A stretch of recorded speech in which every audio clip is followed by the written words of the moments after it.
ওই পরিণতিটা হবে যদি ইলেকশনে কোনো ধরনের চালাকি প্রতারণা করতে চায়, যদি ইলেকশনে কোনো ধরনের ইলেকশনকে প্রতারিত করতে চায়, তো ইউনূস হাসিনার যে পরিণতি হয়েছে ইউনূস সাহেবেরও এর চেয়ে খারাপ পরিণতি হবে। যে ইলেকশন নামদারি যে কথাটা আসছে যায়, এখন অনেকেই বিশ্বাস করে না, আমরা যেন খালি বিশ্বাস করতে ইচ্ছা করে না যে 12ই ফেব্রুয়ারি বা ফেব্রুয়ারি মাসের প্রথমার্ধে ইলেকশন হবে। আল্লাহর দোয়াই লাগে ইউনূস সাহেব মানুষের সাথে আর চালাকি বাটপারি আপনারা করেন না, ইলেকশনটা দেন। সেই ইলেকশনটা আসতে পরে আমার মনে হয় বাংলাদেশের গণতন্ত্রের ট্রেনটা সঠিক লাইনে উঠবে। সংসদ যদি আসে, আমি চ্যালেঞ্জ করে বলছি, যেই সব রাজাকার আলবদরের বাচ্চারা আজকে বড় বড় কথা বলে, এদের অনেকেরই জামানত বাঁচবে না। এবং এদের অনেক কেন, আমি তো মনে করি 2-0-20 উপরে পার্লামেন্টে যাওয়ার মতো ক্ষমতা বা যোগ্যতা বা জনপ্রিয়তা তাদের নাই। আল্লাহর রহমতে বিএনপি 80%, 80 মানে 3-8টা 24, 240টা পার্লামেন্ট সিট, সংসদীয় আসন পেয়ে পার্লামেন্টে যাবে। সেই দিন কথা হবে যে রাজাকারের বাচ্চারা বলতো সেটা বাংলাদেশ নয়, এটা ছিল পূর্ব পাকিস্তান এবং পূর্ব পাকিস্তান করতে চায়, তাদের সাথে সেইখানে আমাদের দেখা হবে, মুক্তিযোদ্ধাদের দেখা হবে। সমস্ত বাঙালি জাতি 18 কোটি মানুষকে আমি আহ্বান করব, হাত জোর করে আপনারা সেটার জন্য প্রস্তুত হন, বাংলাদেশকে রক্ষা করেন। যদি বাংলাদেশকে রক্ষা করতে না পারেন, তাহলে এই দেশ ওই যে 1000 বছর আগে, 100 বছর আগে আমাদের মায়েরা বোনেরা কেঁদে কেঁদে ছড়া বলতো, ছেলে ঘুমালো, পাড়া জোড়ালো, বর গিয়েলো দেশে, বুলবুলিতে ধান খেয়েছে, খাজনা দিব কিসে, সেই জায়গায় আবার চলে যাবে। আমরা আবার পরাধীন হয়ে যাব। আর সেই পরাধীনতার নাক পাশ থেকে মুক্ত হতে কত শত বছর যাবত আমাদের ভবিষ্যৎ পর্যন্ত আবার যুদ্ধ করতে হবে। আমি জানি না, হয় সূর্য অস্তমিত হয়েছে এবং স্বাধীনতা অস্তমিত হওয়ার দিকে যাচ্ছে। এখন রাজাকার আলবদরের সন্তানেরা বলে বাংলাদেশে কোনো যুদ্ধ হয়নি। কেউ কেউ বলা শুরু করেছে, এদেরকে আমি অমানুষ বলবো, নরপশু নরাধম বলবো, এবং এরা আবার আইসা আমাদের কাছে প্রাণ ভিক্ষা চাইতে হবে। আমি বলে দিলাম, this day will come, must come. Allah যদি থেকে থাকে সেই দিনটা আসবে, যারা আজকে বলছে বাংলাদেশ স্বাধীন হয় নাই, মুক্ত হয় নাই, মুক্তিযুদ্ধ হয় নাই, তারা আবার এসে আমাদের পায়ের কাছে সারেন্ডার করবে। এবং সেই জন্যই বুধ হয়ে বেঁচে আছি। আর যদি এটা না করাইতে পারি, তাহলে মৃত্যুই আমার কাছে সবচেয়ে শ্রেয়, মৃত্যুই আমার কাছে সবচেয়ে শ্রেয়। আমার বেঁচে থাকার কোনো, আমি মুক্তিযুদ্ধ, আমার বেঁচে থাকার কোনো অধিকার নাই। বাংলাদেশের 18 কোটি মানুষ, আপনাদের পূর্বপুরুষেরা এক সময় জীবন দিয়ে, সম্পদ দিয়ে সবকিছু ধ্বংস করে 1000 বছরের পরাধীন বাঙালি জাতিকে স্বাধীন করেছিল যুদ্ধে যুদ্ধে, অমানিসার অন্ধকারে থেকে থেকে, বাংকারে থেকে থেকে পাঞ্জাবির বুকে টিনার টিপেছিল। বই পড়ুন, গান শুনুন, ইতিহাস পড়ুন। সেই যে বাঙালি জাতির স্বাধীনতা আজকে রাজাকার আলবদরের সন্তানেরা সেটাকে গ্রাস করেছে, তার বিরুদ্ধে হবে রাজনৈতিক যুদ্ধ। সেই যুদ্ধের জন্য সবাইকে প্রস্তুত হওয়ার জন্য আমি আহ্বান জানাচ্ছি। আমি একটা রাজনৈতিক দল করি, না হলে আরো অনেক কথা বলতে পারতাম।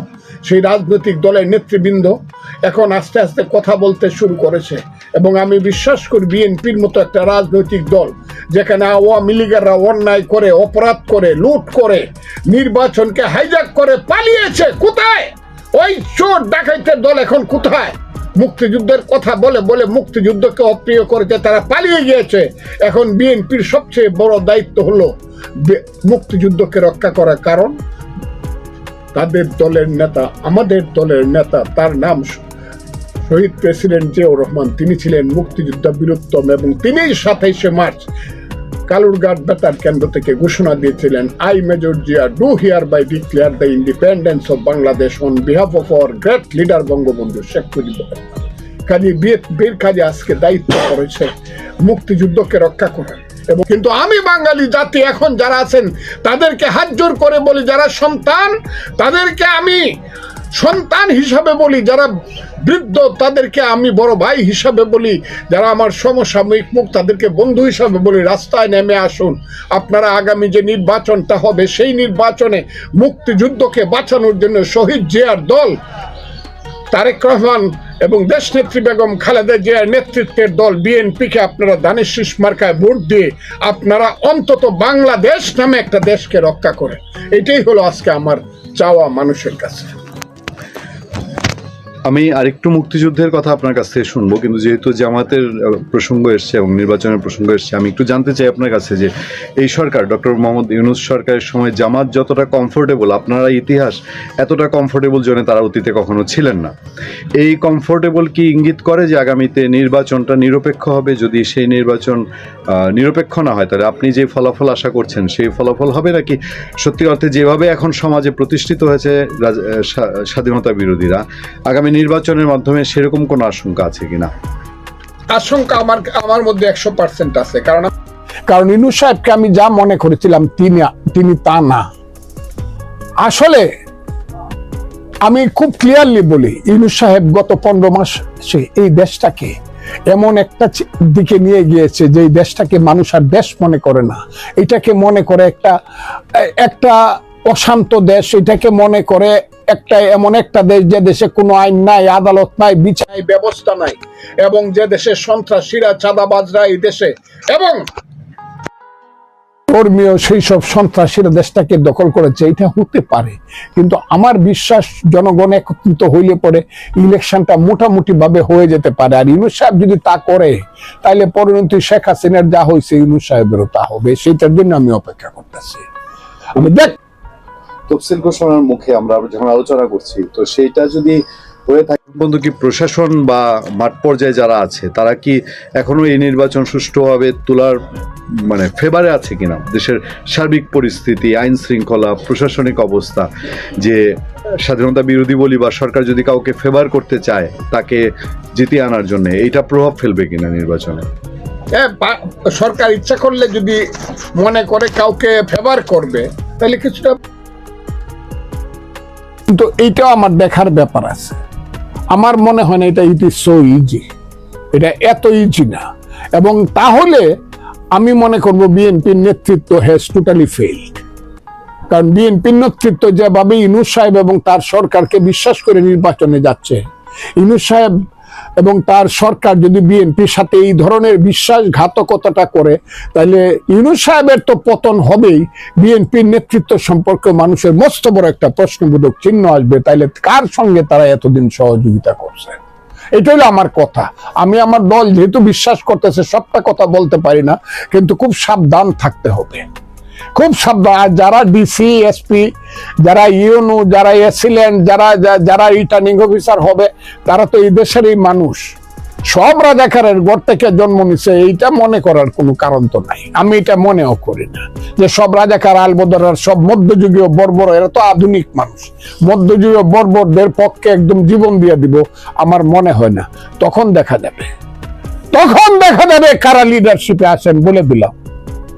এটাও কিন্তু এত ইজি না। যদি ইলেকশনকে যদি কোনোভাবে 2 নম্বরই করতে চায়, এটাও কিন্তু সারা হবে না, এটা বলে দিলাম। এটা প্রতিবাদ এমন ভাবে হবে, প্রতিরোধ এমন ভাবে হবে যে পালানোর পথ পাবে না। আমি আরেকটু শুধু জানতে চাই, আমি আপনাকে বলেছি যে মুক্তিযুদ্ধ সম্পর্কে আরেকটু জানতে চাই। এইবারের এই সরকারের সময় সেই মনে হলো মুক্তিযুদ্ধের কুচকাওয়াজ হচ্ছে না, বিজয় দিবস, স্বাধীনতা দিবসে কুচকাওয়াজ হচ্ছে না অনেকদিন। তারপর কোনো যেন রাষ্ট্রীয় আয়োজন, যে একটা বিজয়ের এত বছর উদযাপন, সেই রকম কোনো আবেশ কোথাও কিছু নেই। সরকারের দিক থেকেও আমরা রাষ্ট্রীয়তা উদ্যোগ থাকে আগে, সেইটা আমরা এই সরকারের সময় কিছুই চোখে পড়ার মতন কিছু দেখতে পাচ্ছি না। এটা কি শুধুই মাত্র 16ই ডিসেম্বরের আনুষ্ঠানিকতা, নাকি এর পেছনে অন্য কোনো উদ্দেশ্য থাকতে পারে?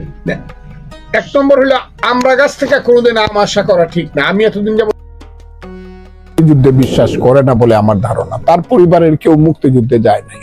তার পরিবার হইল একটা সওদাগর পরিবার, যে পরিবারের মূল উৎস হইল 1 টাকা দিয়ে কিভাবে 1.5 টাকা কামাই করা যায়। তারা কোনোদিন শহীদ মিনারে যায় নাই, কোনোদিন রাজপথে গণতন্ত্রের জন্য তাদের পরিবারের একটা লোক স্লোগান দেয় নাই, তারা কোনোদিন স্মৃতিসৌধ দেখে নাই, তারা কোনোদিন গণতন্ত্রের জন্য সংগ্রাম করে নাই। ইউনূস সাহেব গ্রামীণ ব্যাংক করিয়া এখন তো বুঝতেছি শুধু নিজে লাভবান হওয়ার জন্য আর নিজের নাম করার জন্য এই কাজটা করছিল। কাজে আমি মনে করি যে ইউনূস সাহেবের কাছ থেকে আমরা গাছ থেকে ফজলে আম চাই না। তো ইউনূস সাহেবের আমলে সুন্দর করে 16ই ডিসেম্বর এটা আমরা করবো না। ইলেকশনটা যদি হয়, দেখা যাবে রাজাকারের বাচ্চারা কত ভোট পায় এবং 16ই ডিসেম্বর কেন করলো না, ডিসেম্বর মাসকে কেন সম্মান করলো না, এইটার জন্য তাদের জবাবদিহি করতে হবে। আমি কথাটা বলে রাখলাম, কারণ 16ই ডিসেম্বর থেকে 16ই ফেব্রুয়ারি খুব বেশি দূরে না, মাত্র 2 মাস। এইটারও তাদের জবাবদিহি করতে হবে যে ডিসেম্বর মাসকে কেন অবমাননা করা হয়েছিল। এই কথাগুলো কিন্তু আসবে। কাজে আমার মনে হয় ইউনূস সাহেবদের যদি সেন্স থাকে তার সাথে তো আরো কিছু মানুষ আছে। আর এই একটা লোককে কত মনে করতাম যে সে বোধহয় একদম মুক্তিযুদ্ধের সন্তান। এখন তো শুনি কুমিল্লাতে খোঁজ নেওয়া যে না, মুক্তিযুদ্ধের মোর সঙ্গে তাদের পরিবারের কোনো যোগাযোগ নেই। তার নাম আসিফ নজরুল। সে জাহানারা ইমামের সঙ্গে 24 জনের একজন হিসাবে আসামি হয়ে গেল। আমার মনে হইতো হায় হায়, এরকম একটা যুবক। এখন তো দেখি বাবা রে, হ্যাঁ আমি তো চিনতেই পারছি না।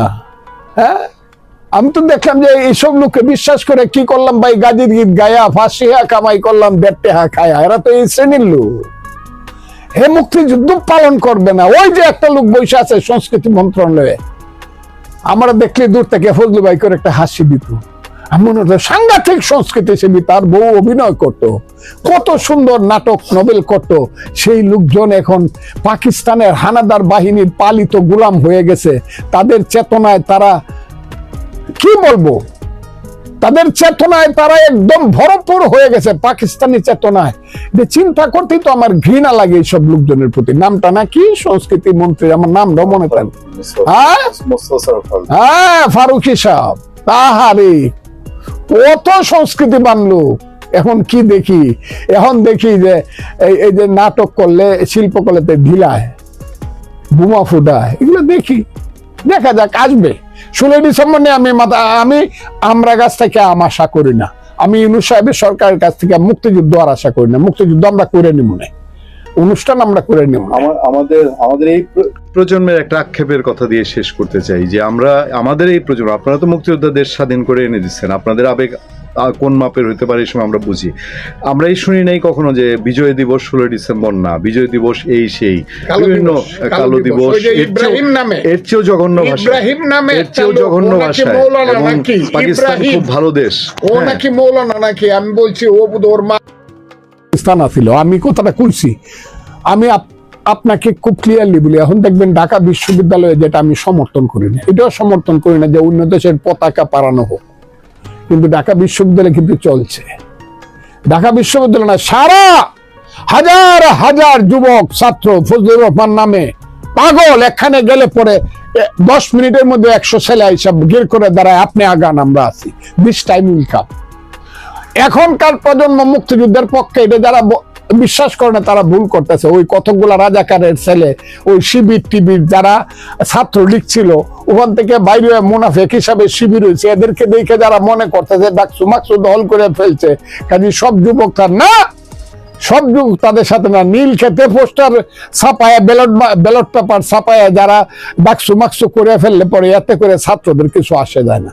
আপনি দেখবেন, আমি বললাম দেশের সমস্ত নতুন প্রজন্ম মুক্তিযুদ্ধের পক্ষে, এবং আমি ভোটটাই করতে চাই।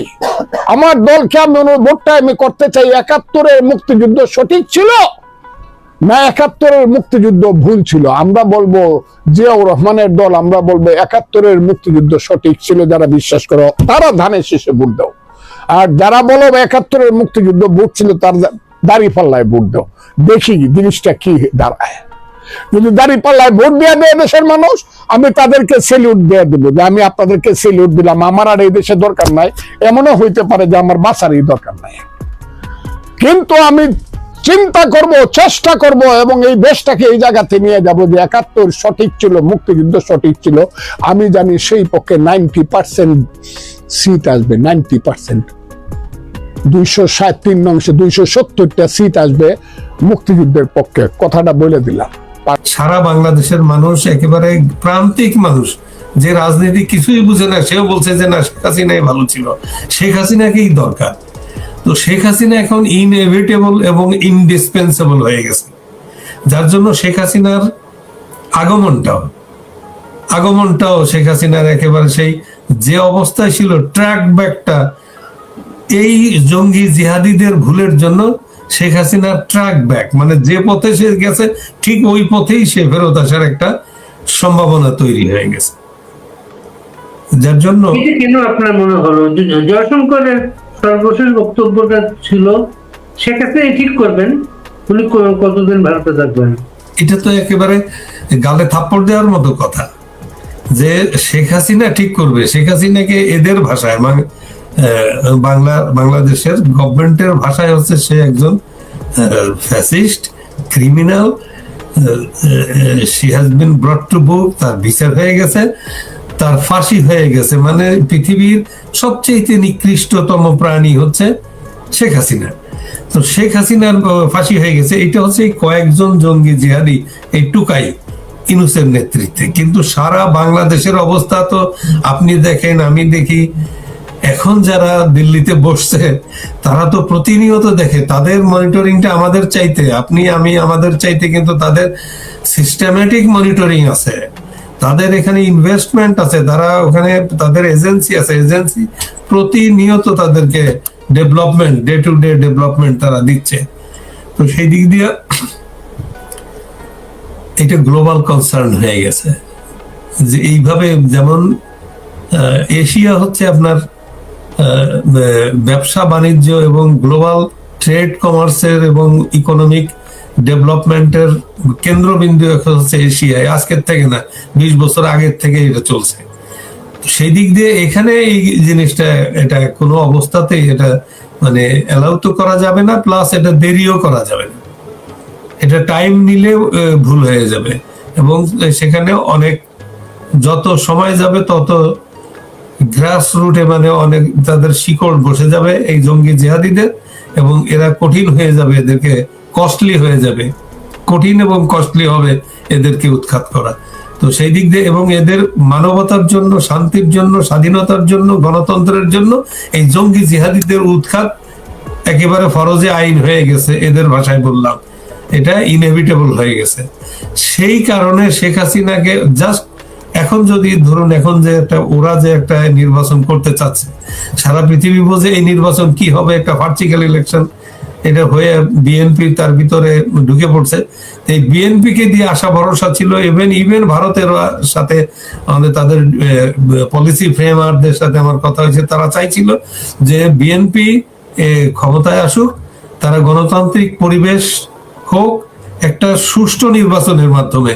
কিন্তু দেখা যাচ্ছে যে বিএনপি কিন্তু উপর দিয়ে বলছে যে হ্যাঁ আওয়ামী লীগকে ব্যান করা যাবে না, তারপরে কিছু পজিটিভ কথা বলছে, প্রেসিডেন্টকে সরাইতে দেয় নাই। কিন্তু লন্ডনে তারেকের সাথে ইউনূসের কথা বলার পরে বিএনপি চেঞ্জ হয়ে গেছে, চেঞ্জ হয়ে গিয়ে তারা কিন্তু সেই ষড়যন্ত্র, সেই পাতানো খেলার ভিতরে ঢুকে পড়ছে, যেটা বিএনপির জন্য একেবারে একটা সুইসাইডাল হয়ে গেল রাজনীতির জন্য।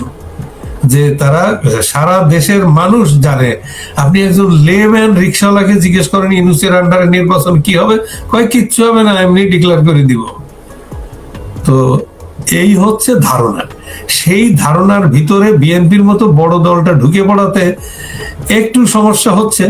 কিন্তু সারা পৃথিবী তো আর এটার জন্য থেমে থাকবে না, তারা তাদের নিজস্ব কোর্স নিয়ে, সেই কোর্স নিয়ে তারা এগোচ্ছে।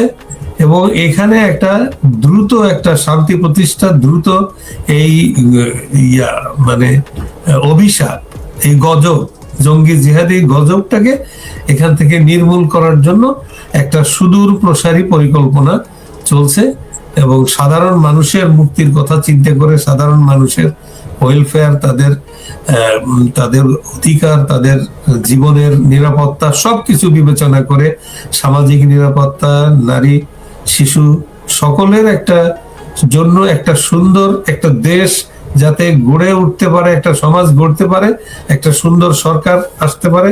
তো আওয়ামী লীগের একটা অ্যাডভান্টেজ এখানে আছে যে আওয়ামী লীগ কিন্তু বড় ধরনের ধাক্কা খাইছে, এবং একেবারে ভিতর থেকেই তাদের সকলের একটা মেন্টাল কম্পোজার হচ্ছে যে না, এবার একটা আমাদের অনেক ভুল হয়েছে, সেই ভুলগুলোকে শুধরে একটা রিয়েল অর্থে দেশ, আমাদের এত রক্তের বিনিময়ে অর্জিত এই দেশের স্বাধীনতা, আমাদের গত ভুলের জন্য আমরা রিল্যাক্টেন্ট ছিলাম, আমরা অনেক কিছু ইন্ডালজেন্স দিয়েছি, এইগুলো আর কিছুই দেওয়া হবে না। একবার রিয়েল অর্থে সাধারণ মানুষকে নিয়ে একটা এই দেশটাকে আবার গড়ে তোলার একটা বদ্ধপরিকর আমি এই অঙ্গীকার, এটা আমি এই আওয়ামী লীগের নেতৃত্বের কাছে আমি পেয়েছি। তো সেই জন্য খানিকটা আমাদের একজন সম্পাদক লক্ষ্মী ভাই সম্পাদককে আপনি বুঝতে পারছেন তো? লক্ষ্মী ভাই আমাদের মতিউর রহমান চৌধুরী আমাদেরকে লক্ষ্মীবাই ডাকতেন, তা আমরা তাকে লক্ষ্মীবাই ডাকি সবসময়। হ্যাঁ, মতি ভাই কি করছে? আর মতিউর সর্বশেষ তো একটা থিওরি নিয়ে আসছে, ইন্ডিয়ার মনোভাব চেঞ্জ হয়ে গেছে আওয়ামী লীগ এবং শেখ হাসিনার ব্যাপারে, এবং হচ্ছে এই মেসেজ নিয়েই আমেরিকান নতুন অ্যাম্বাসেডর আসতেছেন বাংলাদেশে। হ্যাঁ, নতুন উনি এটা কোথায় পেলেন? ইন্ডিয়া নাকি মনোভাব চেঞ্জ হয়ে গেছে আওয়ামী লীগ এবং শেখ হাসিনা। হ্যাঁ, ইন্ডিয়ার যে মনোভাব, ইন্ডিয়ার যে সিদ্ধান্ত, এটা ওই এবং ওদের যে একেবারে হাইয়েস্ট ফর্মের যে পলিসি মেকার, যেমন মোদি, অজিত দোভাল আর জয়শঙ্কর, এদের সাথে ওনার বৈঠক হয় মাঝে মাঝে। মতি ভাইয়ের খুব যোগাযোগ আছে। মতি ভাইকে জিজ্ঞেস করে মাঝে মাঝে যে তারা কি করবে। অনেক সময় তারা বুঝে কুল পায় না যে কি করতে হবে, তাদের ব্রেন ওয়ার্ক করে না, এই জন্য মতি ভাইয়ের কাছে ওরা জিজ্ঞেস করে, আমার ধারণা। তো মতি ভাই এই বিষয়টা জানে, তো এই বিষয়গুলো উনি যেমন লিখেন, আবার অনেক সময় শান্তনা রহমান, অমুক রহমান, নানা নামে লিখেন। মতি ভাই এই যে লেখে, এই জিনিসগুলো কিন্তু আবার সাংবাদিকতা বিরোধী। আপনি ঠিক আছে, আপনি অন্য দেশের রাষ্ট্রপ্রধানদের বা রাষ্ট্র পরিচালকদের সাথে আপনি থাকেন, বসেন, কথা বলেন, সবকিছুই করেন, কিন্তু সাংবাদিকতায় এটা আবার দেওয়া যায় না। এটাকে সাংবাদিক হিসেবে আপনি এটাকে নিতে পারেন না, এটা সাংবাদিকতা নয়, এটা অন্য জিনিস। প্রথম আলোর জরিপটা খেয়াল করছেন আপনি? হ্যাঁ, প্রথম আলোর জরিপ আমি দেখছি। কি মনে হয় জানেন, অনেক প্রতিকৃত সাংবাদিক ছিলেন, তারা চির প্রাতঃস্মরণীয় সাংবাদিক। তাদের কাছ থেকে তাদের অ্যাক্টিভিটিস গুলো দেখলেই তো সাংবাদিকতা শেখা হয়ে যায়, তাদের কাছে বসে পড়া লাগে না। আপনার যে জহুর হোসেন চৌধুরী, সালাম খান অবজারভারের এডিটর, তারপরে সন্তোষ দা, নির্মল সেন, তারপরে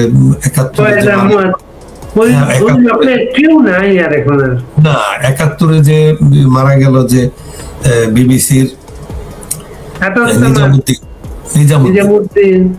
নিজামুদ্দিন, তো ইয়ার সময় তাকে ওরা গুলি করে মেরে ফেলে। তো তারপরে আতাউসামাদ আসতে পরে, হ্যাঁ, তোয়াব ভাই তো একেবারে উনি একজন ক্রিয়েটর। যেভাবে ওনার কাছ থেকে তোয়াব ভাই তো শেখার অনেক আছে তোয়াব ভাইয়ের কাছে। তো যাই হোক, তো আমরা এখন এখানে একটা ফ্র্যাঙ্কেস্টাইন শুরু হয়েছে সাংবাদিকতা।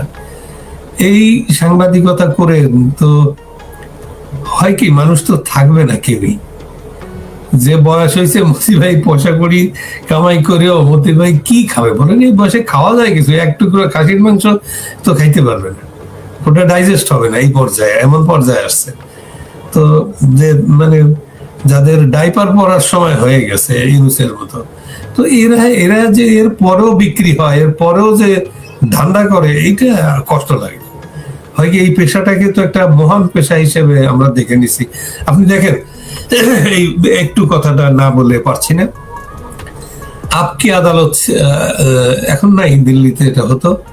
তো সেখানে একজন মন্ত্রীকে এনে বসানো হতো কাঠগড়ায়, মন্ত্রীকে প্রশ্ন করা হতো, মন্ত্রী জবাব দিতেন, তারপর এটার বিচার হতো। বিচারক কে ছিল আপনার নিশ্চয়ই মনে আছে? একজন রিপোর্টার হতো আপকি আদালতের বিচারক। সাংবাদিকরে কোথায় উঠাই দিছে। বিষয়টা কেমনে আসছে যে একজন বিচারক একটা রায় দিলে, ধরেন একটা নর্মাল রায় দিলে 50টা একটা ফ্যামিলির বিরুদ্ধে রায় গেলে, সেই ফ্যামিলির সাথে আরো যারা জড়িত আত্মীয় স্বজন সব মিলিয়ে 2 দিকে 50টা ফ্যামিলিকে এফেক্ট করতে পারে। কিন্তু একজন সাংবাদিক যদি কোনো রিপোর্ট করে, সেই পত্রিকার ধরেন 50,000 সার্কুলেশন হোক আর 1 লাখ সার্কুলেশন হোক, এটা একটা পত্রিকা ধরেন 2 থেকে 5 জন লোক পড়ে, তাহলে একজন বিচারকের রায়ের চাইতে একজন সাংবাদিকের কলমে যে বেরোলো, তাকে আরো দায়িত্বপূর্ণ হতে হয়। কারণ বেশি লোকে পত্রিকাটা পড়ে, বেশি লোকে, আমাদের যেমন শিক্ষা আছে যে এমন কিছু সেন্সেশনাল কিছু আমরা ছবিও দিব না, লিখবো না, যেটা প্রেসারের রোগীর প্রেসার বেড়ে যায়, বাচ্চারা আতঙ্কিত হতে পারে, এরকম শিক্ষা তো আমাদেরকে দেওয়া হয়েছে। তো সেইগুলো বাদ দিয়ে এখন সাংবাদিকতা যে পর্যায়ে পৌঁছে গেছে, তারপরে যে একেবারে নাই তা না, আছে, তারপরেও আছে, এর ভিতরে একেবারে সব কলুষিত হলে তো আর সমাজ চলতো না, তারপরেও আছে সাংবাদিক আছে, তবে তাদের সংখ্যা হচ্ছে মাইক্রোস্কোপিক, দূরবীন দিয়ে দেখতে হয়। তো এই জন্য আমাদের এই যেমন আমি আজকে দেখতেছিলাম যে বিবিসি তো আসলে নেই, বিবিসির বাংলা বিভাগ কিন্তু এখন এখানকার লোকাল ওরা রেজিস্ট্রেশন করে ওরা নিজেরা চালায়। তো তারপরে ওরা তো বিবিসিতেই ছিল,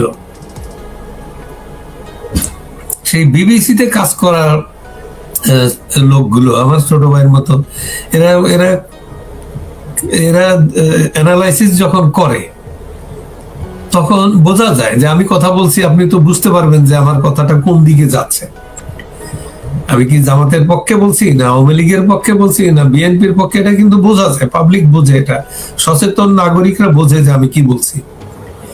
তো সেই একটু আগে কাদির কল্লোরের ইয়েটা অ্যানালাইসিস দেখতেছিলাম, সেখানেও দেখলাম যে আওয়ামী লীগের কোনো সম্ভাবনা নেই, আওয়ামী লীগ নেতাদের খুঁজে পাচ্ছে না, তারপরে কর্মীরা হতাশ, আওয়ামী লীগের সাধারণ কর্মীরা যে ওই নেতাদের পিছনে নাই, তারা যে ওই নেতাদের বাইর করে দেওয়ার জন্য যে ঝড়ের মতো ঝড় উঠছে আওয়ামী লীগের গ্রাসরুট লেভেলে, এই কথাটা কাদির কল্লোলের কাছ থেকে আমি পেলাম না। আমি কিন্তু আমার খুব প্রিয় গ্রাসরুটের এত মানুষকে আমরা পাই, তারা পায় না কেন সেটা? ওই সমস্যা ওই জায়গায় যে ধরেন আমি যদি এখানে কিছু বলি, এটার সাথে যদি বাস্তবতার কোনো মিল না থাকে, তো আমার কি লাভ আর কি হবে বলুন, বরং আমার ক্ষতি হবে। যারা রিয়েল অর্থে এটা দেখছে, চিন্তা করে, বোঝার চিন্তা করে, মিলানোর চিন্তা করে, তারা কিন্তু at the end of the day তারা এসে দেখবে যে না, শরীফ শাহাবুদ্দিন তো কথাটা ঠিক বলেন নাই, তখন আমার অবস্থা কোথায় যাবে? যেমন মতি ভাই বিভিন্ন লোকের প্রশ্নের সম্মুখীন হচ্ছে। তো যাই হোক, এখন যে বিষয়টা হচ্ছে সেটা হচ্ছে আওয়ামী লীগের আর কোনো ভবিষ্যৎ নাই কিন্তু না, ওটা ওনার কাছে কিছুই নাই। কিন্তু আমি যে সারা বাংলাদেশে প্রত্যেকটা ডিস্ট্রিক্টে আমার যে যে ইয়ে আছে, আপনার কনফারেন্স হয়, এদের যে মনোভাব, তারা নেত্রীকে কাছে পেলে তারা এই কথাগুলোই বলবে, এবং এই যে আপনার যে আন্দোলনগুলো হচ্ছে এগুলো কিন্তু সব স্বতঃস্ফূর্ত, এটা কিন্তু একেবারে ওরা নিজেরা ফিল করে, ওরা গিয়ে তারপরে এরা তো আসলে ওই ঢাকাতে যারা প্রতিষ্ঠিত রাজনীতিবিদ, তাদের কিন্তু পুলিশেরা বোঝে, পুলিশের মুভমেন্ট বোঝে, এরা তো কোনো কিছু বুঝে না, এরা যা শুরু করে দেয় ধরা খায়। তো তারপরে যত ধরা খাচ্ছে, আপনার দমন পীড়ন যত বাড়বে তত তো আরো হয়, অ্যাগ্রেসিভ হয়ে যায় মানুষ। তো এই কথাটা সাংবাদিক হিসেবে যদি আমি না বুঝি, আমি এখনই জাজমেন্ট দিয়ে দিলাম যে না, আওয়ামী লীগের কোনো নাই, ভবিষ্যৎ নাই, প্রবাস নেতৃত্ব আর যে নেতাগুলো আছে মাঝখানে, এগুলো তো হারাই গেছে, পালাই গেছে, এগুলো নাই, আর কর্মীরা মায়ের খেয়ে একেবারে ঘরে উঠে বসে আছে। বিষয়টা তা না, কর্মীরা ঘরে উঠে বসে নাই, কর্মীদের ভিতরে ঝড় শুরু হয়েছে। যেমন ঝড় এই সরকারের বিরুদ্ধে, স্বাধীনতা বিরোধীদের বিরুদ্ধে, তেমনি লিডারশিপের বিরুদ্ধে, লিডারশিপকে শোধরানোর জন্য এটা তাদের একটা প্রচন্ড একটা প্রতিবাদ আছে। এটা আপনি দেখবেন যে এই আওয়ামী লীগ আপনার হবে, পরিশীলিত হবে কখন, মাঠে যখন এসে নামবে তখন দেখবে যে আওয়ামী লীগের লিডারশিপ, সেখানে তো বলেই দিচ্ছে তাদেরকে যে যেখানে আছে সে সেখানেই নেতা। হ্যাঁ, তারা কিন্তু শেখ হাসিনার বেলায় কিন্তু কোনো আপোষ নেই, একদম একেবারে গ্রাসরুট লেভেলে। অন্যান্য লিডারদের প্রতি তাদের প্রশ্ন আছে, অনেকের, সবাই আছে প্রশ্ন, পার্টির ভিতরে বহু লোকের আছে, কর্মীদের আছে, এইটা পার্টির ভিতরে একটা বহুশ্রেণিক ভিত্তিক সংগঠনে এটা থাকেই, এবং এটার থেকেই শিক্ষা নিয়ে সামনে এগোয়। এবং তাদের নেতাদের একজন বিচার হয়ে যাচ্ছে কর্মীদের ইয়েতে। আমরা যেসব নেতাদের আনি ওনাদের কথা বলে নিচে যে কর্মীরা এসে মতামত গুলো দেয়, এটা কিন্তু তাদের মনের কথা, কিন্তু তারা একদম একদম ওরা কিন্তু রাজনীতি বোঝে না, কিন্তু চেষ্টা করে যে শুনিয়া যে একেবারে গ্রামে রেডিও নিয়ে বসে থাকে। তো এখন তো মোবাইল একেবারে সারা পৃথিবী তার হাতের মুঠোর ভিতরে, কোথায় কি ঘটছে সব সে বুঝে। তো সেই দিক দিয়ে হয় কি, এই ইউনুসের এই জঙ্গি জেহাদি সরকার যে ভালো কাজ না করে তারা যে তাদের প্রতিহিংসা চরিতার্থ করছে, এইটা সাধারণ মানুষের ভিতরে একটা বড় ধরনের রিয়াকশন তৈরি হয়েছে যে এরা তো যে দেশ ধ্বংস হয়ে যাচ্ছে তাদের কোনো ভ্রুক্ষেপ নাই, কিন্তু আগে শেখ হাসিনা আওয়ামী লীগ এদেরকে পানিশমেন্ট দিতে হবে। তো সরকার তো ধরেন এখন যারা 60-70 বছর বয়স, তারা একেবারে রাস্তায় যারা থাকে তারাও তো বাংলাদেশের রাজনীতি দেখছে। তো সেই দিক দিয়ে হয় কি, এই জনগণকে ফাঁকি দেওয়ার কোনো সুযোগ নেই। আজকে আবার ইউনুস বলছেন এই ইয়াতে তফসিল ঘোষণার পরে যাতে কোনো ধরনের ইস্যু ভিত্তিক আন্দোলন কর্মসূচি কেউ না করেন। এটা কিন্তু আওয়ামী লীগকে বলা হয়েছে, কিন্তু তফসিল ঘোষণার পরে আওয়ামী লীগ যাতে কিছু না করে আর কি। আওয়ামী লীগকে কিন্তু মনে করাই দেওয়া হলো কিছু যাতে করে তারা। হ্যাঁ, এখন যেটা হচ্ছে যে এরা এই কয়জন লোক এখানে বসে যা ভাবছে, পৃথিবী ওইভাবে চলছে না, আর ওইভাবে তারা আর বেশি দিন চালাতে পারবে না, এবং তাদেরকে একটা পর্যায়ে আসতে হচ্ছে। আজকে আমরা মোফাজ্জল চৌধুরী, মায়া, বীর বিক্রম উনাকে আনছিলাম। উনি তো কিরকম নেতা আমরা জানি, উনি খুব ঠান্ডা মাথায় বলছেন ইউনুস এবং তার দোসর কেউ কিন্তু ছাড়া পাবে না। হ্যাঁ, এটা তো আপনার শেখ হাসিনা নিজেও ফিরাতে পারবে না। শেখ হাসিনা যদি, কিন্তু ঘটনা ধরেন এই যে এরা যে কষ্ট পেল, এই সাধারণ মানুষগুলো যে কষ্ট পায়, এটাকে বলে যে এই গণপিটনি, গণ আন্দোলন।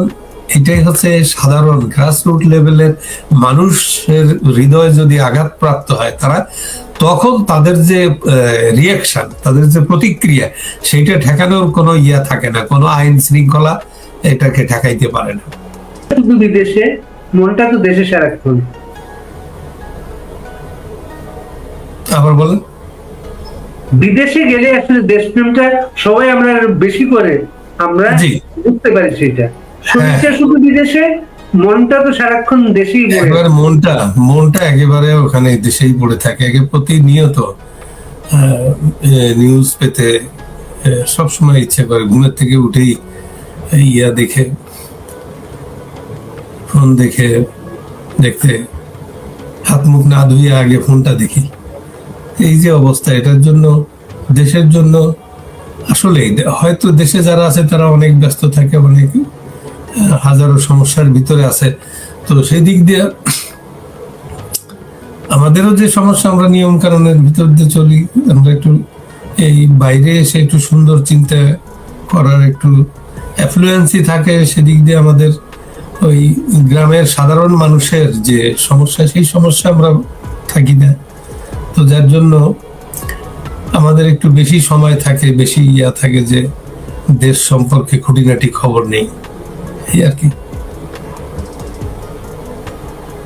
ভারতের যে সম্মেলনটা চলছে, বৈঠকটা, নিরাপত্তা বিশেষজ্ঞদের, এই বিষয়টা আপনি কিভাবে অনুসরণ করছেন? এটা বেশ আগের থেকেই এটা হওয়ার কথা, এবং এ ধরনের একটা, ধরুন আপনি তো জানেন যে ট্রাম্প যখন মোদিকে দায়িত্ব দিয়ে দেয় এই এলাকার রিজিওনাল সাউথ এশিয়ান, বাংলাদেশ সহ এটার লুক আফটার করার জন্য, তারপরে কিছু ঘটনা ঘটে যায়। কিন্তু কিন্তু বিষয়টা হচ্ছে একেবারে কমন।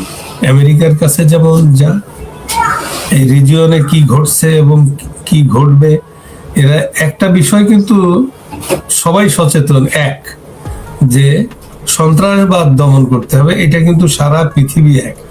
তো এই গ্লোবাল যে ইন্টেলিজেন্স কনফারেন্সটা হচ্ছে, এটার উদ্দেশ্যই একটা যে সারা পৃথিবীতে ওরা আমেরিকার নেতৃত্বে যে ওয়ার অন টেরর করলো, ওটা মোটামুটি কমপ্লিট করে আসছে। সিরিয়া ইরাকের মাঝখানে যে আইএসআই ছিল, যে ইসলামিক রাষ্ট্র তৈরি হয়েছিল, ওটাও শেষ করে একেবারে সর্বশেষ এখন দেখা দিচ্ছে যে পাকিস্তানের সহায়তা বাংলাদেশের এই অঞ্চলে একটা অস্থিরতা তৈরি করছে এই সন্ত্রাসীরা। তো একেবারে সবাই সারা পৃথিবীর এই শান্তিকামী মানুষ তারা এখন দেখছে যে এই এলাকায় যে ব্যাপক জনগোষ্ঠীর ভিতরে এই সন্ত্রাসবাদ ঢুকে পড়ছে, এই জন্য এটা তাদের একটা হেডেক হয়ে গেছে, যা তারা এটাকে কিভাবে ফিক্স করা যায়। তো এই জন্য তারা খুব ব্যতিব্যস্ত এবং তারা এই ব্যাপারে দীর্ঘ বৈঠক হয়েছে তাদের বিভিন্ন জায়গায়। ধরুন ইয়াতে আমেরিকা হয়েছে, তারপরে ইউরোপ, আমেরিকা এবং ইভেন বিভিন্ন ইংল্যান্ডের যে বড় বড় যে সংস্থাগুলো আছে, যেমন স্কটল্যান্ড ইয়ার্ড থেকে শুরু করে বিভিন্ন যে আছে এজেন্সি আছে, সব জায়গায় বিষয়টা আপনার মতামত নেওয়া হচ্ছে। এবং ফাইনালি যে দিল্লিতে একটা বিষয়টা যেহেতু রিজিওনাল, এই জন্য দিল্লিতে এই বৈঠকটা হচ্ছে এবং এইখানে তারা মোটামুটি দীর্ঘ ওয়ার্ক করছে, করে এখন তারা একটা বিষয় উপনীত হয়েছে যে এটাকে কিভাবে মোটামুটি তাদের একটা আছে যে মোটামুটি শান্তিপূর্ণ ভাবে এটাকে লেস কস্ট এটাকে মিটিগেট করা যায়, এটাকে দমন করা যায়, এই ভয় সব নিয়ে তারা ভাবছে। যেহেতু এটা ডেন্সলি পপুলেটেড এরিয়া, তো সেই দিক দিয়ে আপনাকে এখানে খুব সতর্কতার সাথে এগোতে হবে। বিষয়টা হচ্ছে যে সন্ত্রাসীরা এখানে তাদের একেবারে কালমিনেশন তারা দেখিয়ে দিছে, জঙ্গিরা, যে তারা একটা রাষ্ট্রকে উল্টাই ফেলাইছে, দখল করে ফেলছে। এইটা সবাইকে মানে ইয়ে করছে, কনসার্ন করে হয়ে গেছে সবাই, সকল এজেন্সির, সারা পৃথিবীর যে গ্লোবাল এজেন্সি গুলো সবাই তো দেখছে যে তারা একটা যে ইয়ার পরিস্থিতির শিকার। এই জন্য তারা একটা বিষয়ে সকলেরই মতামত আছে যে যেভাবে আপনার ওরা দখল করছে, এদের তো আপনার পিসফুলি এদেরকে সরানো যাবে না। এরা তো সব সময় যুদ্ধের কথা বলে, জিহাদের কথা বলে, এই জন্য এদেরকে ধরেন একটা সুষ্ঠু নির্বাচন দিয়েছে। সুষ্ঠু নির্বাচন তো এদেরকে ক্ষমতায় রেখে তো সুষ্ঠু নির্বাচন হবে না। এদের প্রস্থানটা কিন্তু ওরা সহিংস ভাবে ক্ষমতা দখল করছে, সহিংস প্রস্থানটা হবে, তবে সেটাকে একটু সাথে যাতে সাধারণ মানুষের ইনভলভমেন্টটা বেশি না হয়, সেই জন্য খানিকটা কনসার্ন।